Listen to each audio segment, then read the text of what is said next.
ওরহমতুল্লাহ।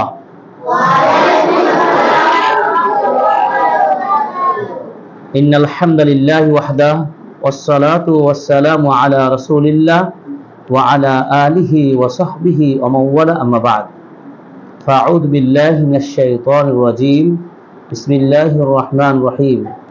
কুল হাল ইয়াস্তাবিয়াল্লাযীনা ইয়া'লামুনা ওয়াল্লাযীনা লা ইয়া'লামুন। আমরা শুরুতেই প্রশংসা আদায় করছি আজকে পাবনা জেলার ঐতিহ্যবাহী মাদ্রাসা দারুল হাদিস মডেল মাদ্রাসা। আজকে আমরা অত্র মাদ্রাসার এক অংশ ছাত্রদেরকে নিয়ে আমরা বিশেষ নাসিহা শিক্ষামূলক গুরুত্বপূর্ণ একটি ক্লাসে আমরা অংশগ্রহণ করতে পেরেছি। এই জন্য আল্লাহ তাআলার সকলেই আমরা প্রশংসা আদায় করি। সবাই বলি আলহামদুলিল্লাহ। অতঃপর দরুদ ও সালাম বর্ষিত হোক আমাদের প্রিয় নবীর প্রতি। আমরা সবাই বলি সাল্লাল্লাহু আলাইহি ওয়াসাল্লাম। প্রিয় শিক্ষার্থী ভাইয়েরা, আসলে আমরা আশা করি তোমরা সবাই ভালো আছো। কি আমরা সবাই ভালো আছি তো? আলহামদুলিল্লাহ। আমাদের পড়াশোনা কেমন হচ্ছে? আলহামদুলিল্লাহ। আমরা ভালো ছাত্র হতে চাই, ভালো ছাত্র হয়ে আমরা জ্ঞানী হতে চাই। সমাজের আমরা এক একজন কর্ণধর হতে চাই, জ্ঞানে গুণে আদর্শে আদবে। আমরা জ্ঞান অর্জন করলাম, শিক্ষার্থী খুব ভালো, কিন্তু আমার আদব নাই, আমল নাই, তাহলে ওই জ্ঞানের লাভ আছে কোনো? তাহলে শিক্ষার্থীর মূল কাজ কি? জ্ঞান অর্জন করে সাথে সাথে যে ইলমটা নিবে আমলেও পরিণত করবে।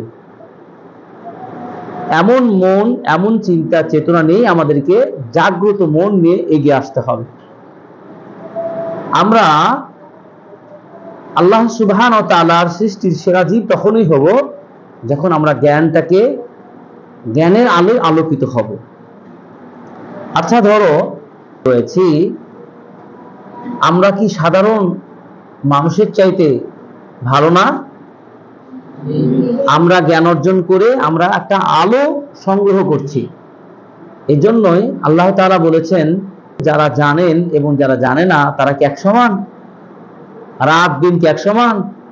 অন্ধকার মানুষ যে অন্ধ আর যার চক্ষু আছে সে কি এক সমান? না। যারা ছাত্র নয় আর যারা ছাত্র তারা কি এক সমান? না, এক সমান হতে পারে না।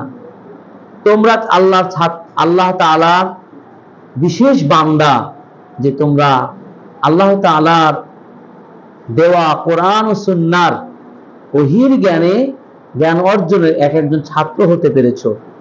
এজন্য আমি তোমাদেরকে আজকে স্বাগতম জানাচ্ছি যে তোমরা জ্ঞান অর্জনের জন্য বাংলাদেশের বিভিন্ন প্রান্ত থেকে এই দারুল হাদিস মডেল মাদ্রাসায় ছুটে এসেছো। আল্লাহ তাআলা তোমাদেরকে যেন কবুল করেন, আমিন। আমরা প্রশ্ন রাখবো তোমাদের নিকট। ভালো ছাত্র হতে চাই, ভালো ছাত্র হলে কি করতে হবে? আমরা তোমাদেরকে বলবো, কয়েকটা বৈশিষ্ট্য বলবো। খুবই ভালো ছাত্র হতে চাই, ভালো ছাত্র যেমন হব তেমন আমি সমাজে প্রতিষ্ঠিত হতে পারবো। আল্লাহ রাব্বুল আলামিন বলেছেন, কোরআনুল কারীম বলেছেন, লাইসা লিল ইনসানি ইল্লা মা সাআ। মানুষ যতটুকু চেষ্টা করবে ততটুকু পাবে। এই জন্য আরবিতে একটি বাক্য রয়েছে, সেখানে বলা হয়েছে যে কি, মান জাদ্দা ওয়াজাদা, যে চেষ্টা করবে সে তার ফল পাবে। আমরা সবাই স্বপ্ন আঁকি, সবাই স্বপ্ন দেখি যে আমরা ভালো ছাত্র হব। কি আমরা স্বপ্ন দেখি? আমরা দেখি তো, কি ভালো ছাত্র হতে চাই না? আমরা বড় হয়ে ভালো কিছু হতে চাই কি না চাই না? যদি চাই আমরা ভালো কিছু হতে, ভালো বড় আলেম হতে চাই, বড় হাফেজ হতে চাই, মুহাদ্দিস হতে চাই, মুফাসসির হতে চাই, বিদগ্ধ আলেম হতে চাই এবং বড় বড় স্থানে আমরা নিজেদেরকে পরিচয় তুলে ধরতে চাই, তাহলে আমাদের কি করতে হবে? পড়াশোনা করতে হবে, পড়াশোনা বেশি বেশি করতে হবে। আমাদের চেষ্টা সংগ্রাম পড়াশোনায় চালিয়ে যেতে হবে। আচ্ছা, ভালো ছাত্র হওয়ার জন্য কি উপায়? 1 নম্বর হলো আমরা আল্লাহর কাছে বেশি বেশি দোয়া করব। কি করব আমরা? 1 নম্বর কি বললাম? কি দোয়া করব? হে আল্লাহ, বলো আমার সাথে, হে আল্লাহ আমাদেরকে তোমার দ্বীনের পথে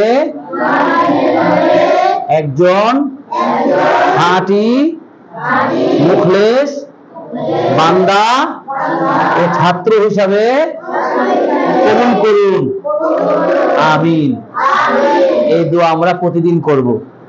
2 নাম্বার, শুধু দোয়া করলে হবে না, দোয়ার সাথে কি করতে হবে? কাজ করতে হবে। কাজ করতে হবে না? সেই কাজটা কি? আমরা নিয়মিত পড়ালেখা করব। কি করব বলো? নিয়মিত আমরা পড়ালেখা করব। 3 নাম্বার, আমরা যা শিখব সেটা আমরা অবশ্যই আমলে পরিণত করব। কি বললাম? 3 নাম্বার, আমরা যা শিখব আমলে পরিণত করব।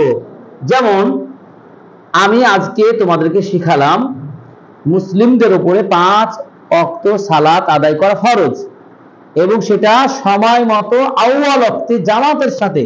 কি বললাম? কয় ওয়াক্ত নামাজ ফরজ? জামাতে না জামাতে ছাড়া? প্রথম ওয়াক্তে নাকি শেষ ওয়াক্তে? আচ্ছা, আমরা এই শিক্ষা গ্রহণ করার পরে কেউ যদি নামাজ না পড়ে, অথবা কেউ নামাজ পড়লো এলোমেলো করে, অলসতা করে, তাহলে কি তার শিক্ষার সাথে আমলের মিল থাকলো? মিল থাকবে? তার এই কাজটা কি করা ঠিক হবে? এটি অন্যায় হবে। তাহলে আমাদের কি ভালো ছাত্র হতে হলে আমাদের কয়টা কাজ বললাম? 1 নম্বর দোয়া করব আল্লাহর কাছে, 2 নম্বর পড়ালেখা করব, 3 নম্বর পড়ালেখা অনুযায়ী আমল করব, 4 নম্বর আমাদের কি হতে হবে? সবচেয়ে বেশি জরুরি সেটা হলো কি? আদববান হব। কি হব? মানে আদর্শবান ছাত্র হব। কি হব? আমাদের কথা কাজে, চাল চলনে, চলনে বলনে, হাসনে কাশনে, লেওয়া দেওয়া, চলাফেরা, সকল অবস্থায় আমাদের শিষ্টাচার ব্যবহার চাইতে উন্নত হবে। কি ঠিক আছে? এই ব্যবহার দেখাতে গিয়ে সবচেয়ে কার সাথে ভালো ব্যবহার করব আমরা? শিক্ষকদের সাথে। শিক্ষকরা যেভাবে যা অর্ডার করবেন, যে যে বিষয়ে আমাদেরকে পরামর্শ দিবেন, যা শিক্ষা দিবেন, যা নির্দেশ দিবেন, আমরা মানবো না মানবো না? যদি মানি তাহলে কি আনুগত্য করা হবে তো নাকি? যদি ওস্তাদের কথা না শুনি তাহলে আমরা কি মানুষ আদর্শবান ছাত্র বলবে কি? বলবে না। আদর্শবান ছাত্র বলবে না। তাহলে ভালো ছাত্র হওয়ার জন্য 4 নম্বর বৈশিষ্ট্য কি? আমাদেরকে আদর্শবান হতে হবে, আদববান হতে হবে। কি হতে হবে? আদর্শ এবং আদববান হতে হবে। এই জন্য পূর্ববর্তী ইমামগণ বলতেন, জ্ঞান অর্জনের আগে আদব শিক্ষা নাও। আমি অনেক কিছু শিখবো কিন্তু আদব জানি না, মানে ভদ্রতা ব্যবহার আমার জানা নেই, তাহলে কি হবে? তাহলে কি করতে আমাদের? ব্যবহার আখলাকে উন্নত হতে হবে। কি আমরা পারবো না? আমাদের আখলাক কেমন হবে? সোনার চেয়েও খাঁটি হবে। কি পারবো না? আমরা কখনো মিথ্যা কথা, কখনো কাউকে সালাম না দিয়ে, কখনো আমরা ইবাদত না করে অলস হয়ে থাকবো না। আমরা কখনো মন্দ কাজে জড়িত হব না, কখনো আমরা পাপের কাজে হব না। 5 নম্বর। 6 নম্বর হলো কি? কোন অবস্থাতেই একজন ভালো ছাত্র হওয়ার জন্য কোন অবস্থাতেই যেন পাপ কাজ করা যাবে না। পাপ মানে কি জানি? অন্যায় কাজ। শিক্ষক বললেন যে কোনো বিষয়ে অর্ডার করলেন, মনে করো বললে তুমি আগামী কালকের এই পড়া মুখস্থ করে আসবে, খাতা লেখা দিবে, এটা তোমাকে নির্দেশ দিয়েছে, তুমি শুনলে না, মানলে না, পড়াও করলে না, লেখাও জমা দিলে না, তাহলে কি এটা কি শিক্ষককে মানা হলো? শিক্ষককে মানা হলো না। শিক্ষককে যদি মানা না হয়, তার অর্ডারকে যদি মান্য করা না হয়, তাহলে কি আমি এলম পাবো? আমার মধ্যে কি আদব শিষ্টাচার থাকলো? আমরা পাপ করব না। এরপরে শিক্ষক বললেন, কোথায় গিয়েছিলে তুমি? তখন তুমি জানো সত্য কথা না বলে তুমি মিথ্যাটা বললে, এটাও পাপ।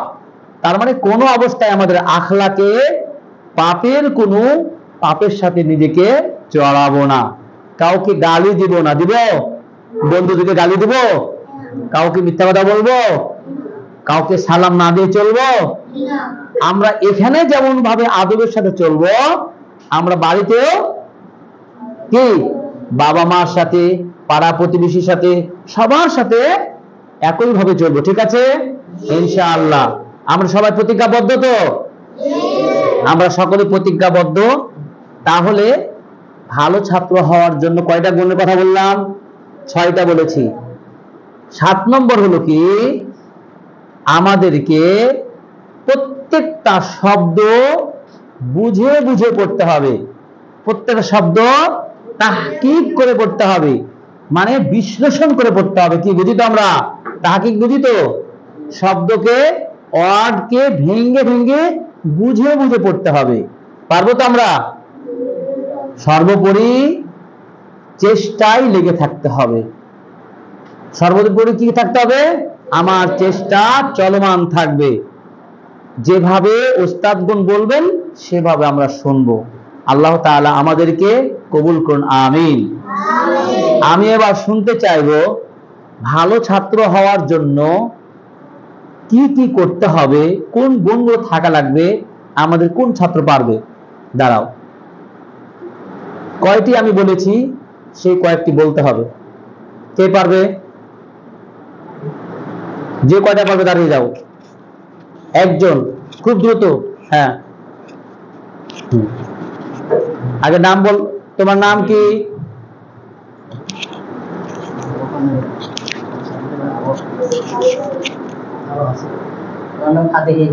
ফাতেহীন। কোন ক্লাসে পড়ো?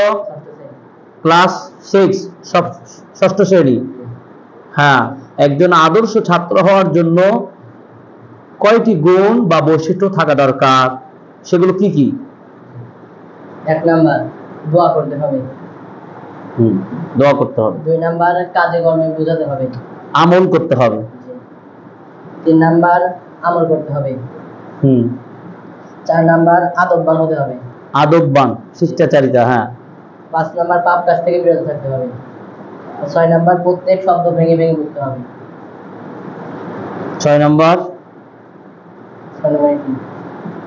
ওস্তাদের আদেশ মেনে চলতে হবে। শুকরান, জাযাকাল্লাহু খায়রান, বারাকাল্লাহু ফিক। আমরা এগুলো মেনে চলতে পারবো তো ইনশাআল্লাহ?